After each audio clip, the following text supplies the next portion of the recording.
సంవత్సరాల తరబడి ఎన్ని మందులు వాడినా మీ మోకాల నొప్పులు తగ్గట్లేదా? ప్రాణ పెయిన్ క్లినిక్ లో అత్యాధునిక చికిత్స. ఎంఐఎం అధినేత హైదరాబాద్ ఎంపీ అసదుద్దీన్ ఓవైసీ ఇంటిపై దాడి జరిగింది. ఢిల్లీలోని అసదుద్దీన్ ఇంటిపై కొందరు వ్యక్తులు రాళ్లు రువ్వారు. నల్లరంగు ఇంకును చల్లి భారత్ మాతాకి జై అంటూ నినాదాలు చేశారు. భారత్ మాతాకి జై పోస్టర్లను ఇంటి ప్రధాన గేటుకు అంటించారు.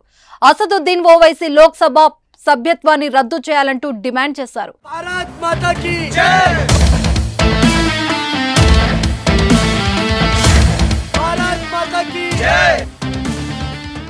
అసదుద్దీన్ ఓవైసీ లోక్సభ సభ్యత్వాన్ని రద్దు చేయాలంటూ డిమాండ్ చేశారు. భారతదేశ ప్రజలందరూ భారత్ మాతాకు జై అనాల్సిందేనని, దీనికి వ్యతిరేకంగా ప్రవర్తించిన వారిపై చట్టపరంగా కఠిన చర్యలను తీసుకోవాలని కోరారు. తాము ఇజ్రాయెల్కు మద్దతు ఇస్తున్నామంటూ పేర్కొన్నారు.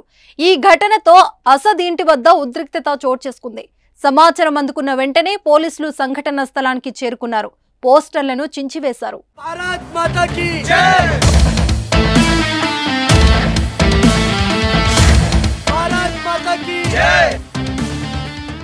ఘటనపై ట్విట్టర్ వేదికగా అసదుద్దీన్ ఓవైసీ ఖండించారు. ఢిల్లీలోని తన నివాసాన్ని టార్గెట్ చేసి జరిగిన దాడులకు లెక్క లేకుండా పోయిందని ఆగ్రహం వ్యక్తం చేశారు. ఇది కేంద్ర హోంశాఖ మంత్రి అమిత్ షా పర్యవేక్షణలో జరిగిందని ఆరోపించారు. ఇలాంటి దాడులకు తాను భయపడేది లేదని, ఈ సావర్కర్ తరహా పిరికి ప్రవర్తనను ఆపాలని హెచ్చరించారు. రాళ్లు విసరడం, సిరా చుక్కలు చల్లడం వంటివి చేసిన తర్వాత పారిపోకుండా నాతో పోరాడాలని అంటూ అసదుద్దీన్ ట్విట్టర్లో రాసుకొచ్చారు. ఈ ట్వీట్ ను ఢిల్లీ పోలీస్, కేంద్ర హోంశాఖ మంత్రి అమిత్ షా, లోక్సభ స్పీకర్ ఓం బిర్లాకు ట్యాగ్ చేశారు.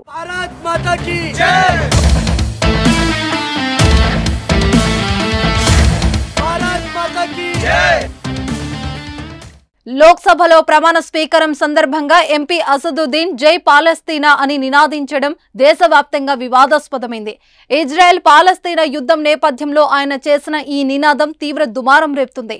అసదుద్దీన్ కామెంట్స్ ను బీజేపీ నేతలు తీవ్ర స్థాయిలో మండిపడుతున్నారు. ఆందోళనలు కూడా చేపడుతున్నారు. ఈ క్రమంలోనే ఆయన ఇంటిపై దాడి చేయడం కలకలం రేపింది.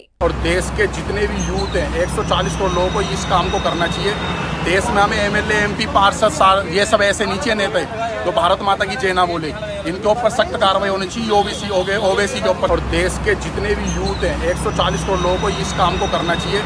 देश में हमें एमएलए एमपी पार्षद ये सब ऐसे नीचे नेता तो भारत माता की जय ना बोले, इनके ऊपर सख्त कार्रवाई होनी चाहिए ओवैसी के ऊपर। సుమన్ టీవీలో మీ పర్సనల్ అండ్ బిజినెస్ ప్రమోషన్స్ కోసం కింది నెంబర్కి కాంటాక్ట్ చేయండి.